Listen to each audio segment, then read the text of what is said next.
एक तरफ जहां हमारे युवाओं की चलते चलते दिल का दौरा पड़ने से मौत हो रही है, कोई अपने चैम्बर में खत्म हो रहा है, कोई स्कूल में खत्म हो रहा है, कोई शादी विवाह में डांस करते करते खत्म हो जा रहा है, वहीं दूसरी तरफ सुप्रीम कोर्ट लगातार पतंजलि को फटकार लगा रही है। रामदेव जी को और आचार्य बालकृष्ण जी को सुप्रीम कोर्ट ने बुला बुला के फटकार लगा रही है। इसमें सुप्रीम कोर्ट का कोई दोष नहीं है, दोष है इस घटिया कानून का जो 1954 में नेहरू जी ने बनाया था।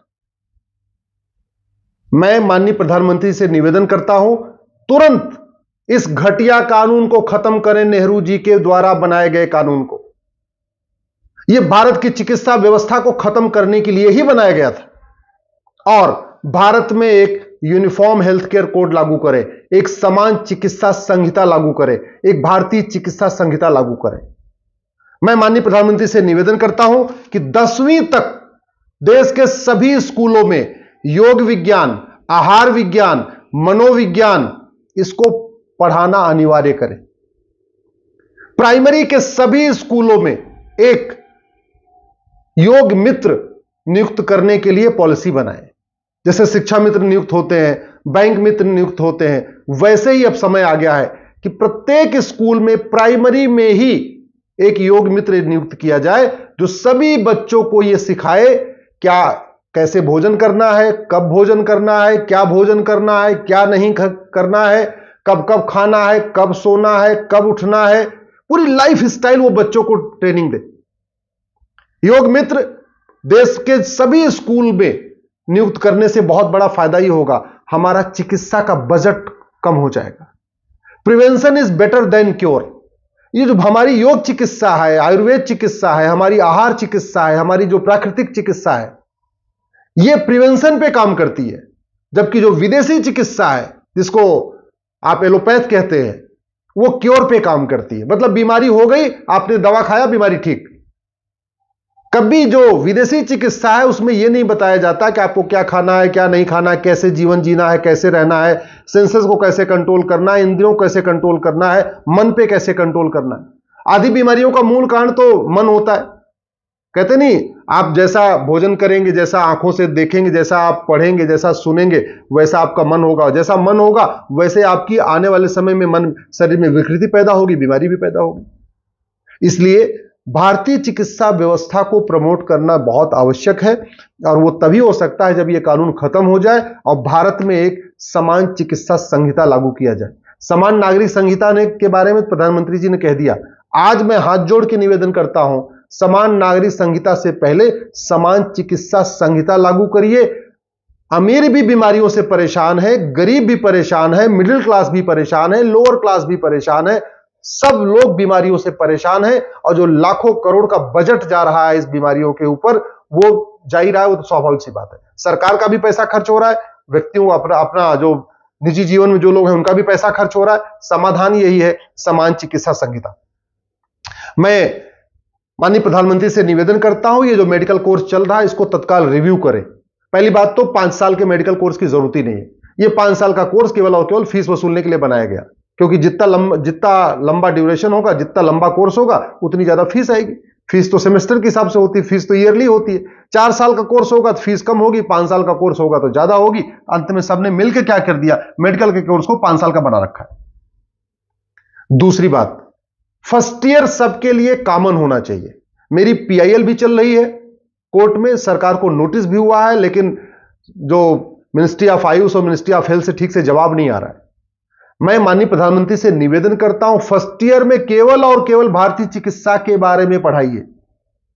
फर्स्ट ईयर में मेडिकल के कोर्स में केवल महर्षि धन्वंतरी को पढ़ाइए, महर्षि चरक को पढ़ाइए, महर्षि सुश्रुत को पढ़ाइए, महर्षि वाग्भट को पढ़ाइए, महर्षि सारंगधर को पढ़ाइए, महर्षि माधवकर को पढ़ाइए, महर्षि भावप्रकाश को पढ़ाइए।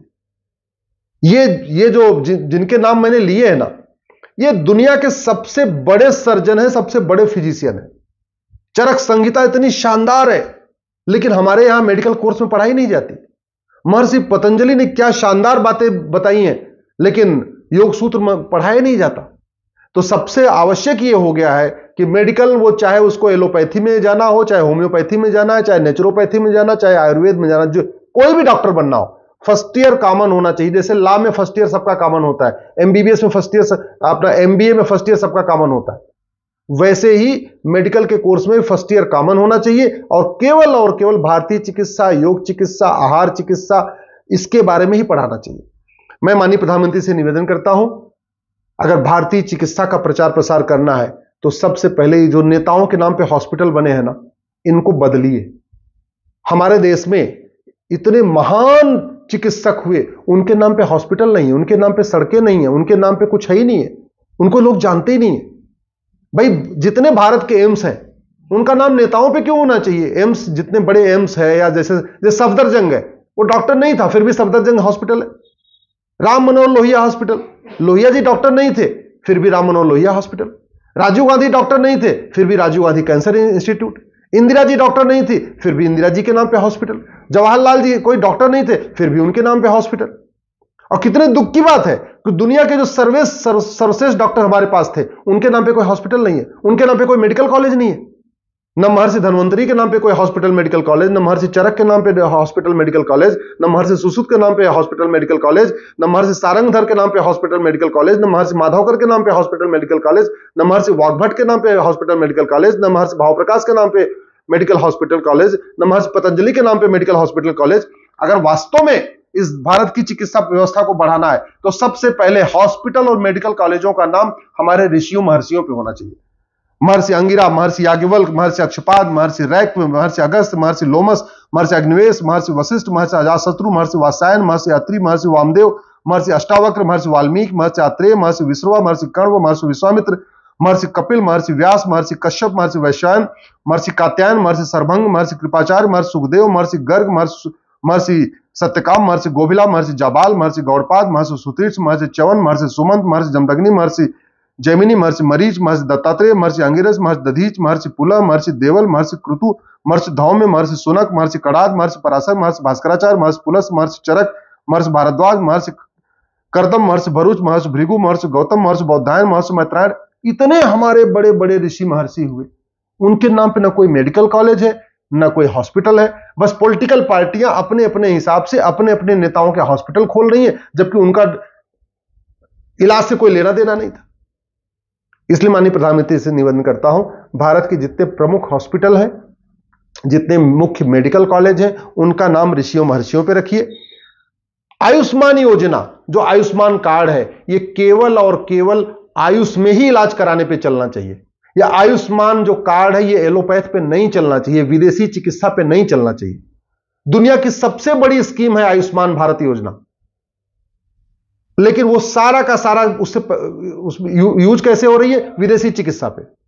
अरे जब नाम उसका आयुष्मान भारत है, तो आयुष्मान भारत जो कार्ड है वो आयुष पे लागू होना चाहिए। यानी एलोपैथी, अगर आप आयुर्वेद से इलाज कराते हैं, नेचुरोपैथी से इलाज कराते हैं, आप योग चिकित्सा से इलाज कराते हैं, उस पर लागू होना चाहिए, न कि विदेशी चिकित्सा पे। इतनी बड़ी योजना है, सारा का सारा पैसा कौन? फार्मा कंपनियां ले जा रही है उससे। जितना सरकार का पूरा पैसा जा रहा है, सारा का सारा फार्मा कंपनियां ले जा रही है। आयुष्मान कार्ड आयुर्वेद पे चलता ही नहीं है। आयुष्मान नाम है आयुष, आयुष्मान कार्ड, और आयुष उसमें है ही नहीं है।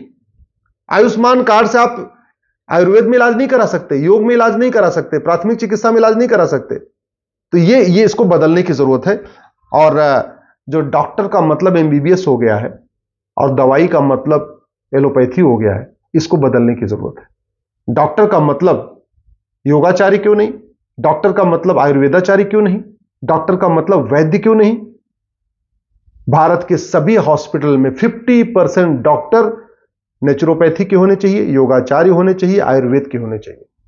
हां, ऑपरेशन करने के लिए चाहिए हमें, ठीक है, एमबीबीएस एमएस सर्जन चाहिए, तो ठीक है, वो ऑपरेशन करते रहेंगे। लेकिन दवाई देने के लिए हम पूरी तरीके से जो सिंथेटिक ड्रग पे डिपेंडेंट क्यों हैं? हमारे पास दुनिया की सबसे बेहतरीन आयुर्वेदिक दवाइयां हैं, हमारे पास रिसर्च सेंटर है, तो हमें सिंथेटिक ड्रग को प्रमोट करने की बजाय नेचुरल जो हमारी चिकित्सा व्यवस्था उसको प्रमोट करना चाहिए। इसलिए माननीय प्रधानमंत्री से निवेदन करता हूं, समान नागरिक संहिता का आपने वादा कर दिया है, लेकिन अब आप समान चिकित्सा संहिता लागू करने का वादा करिए।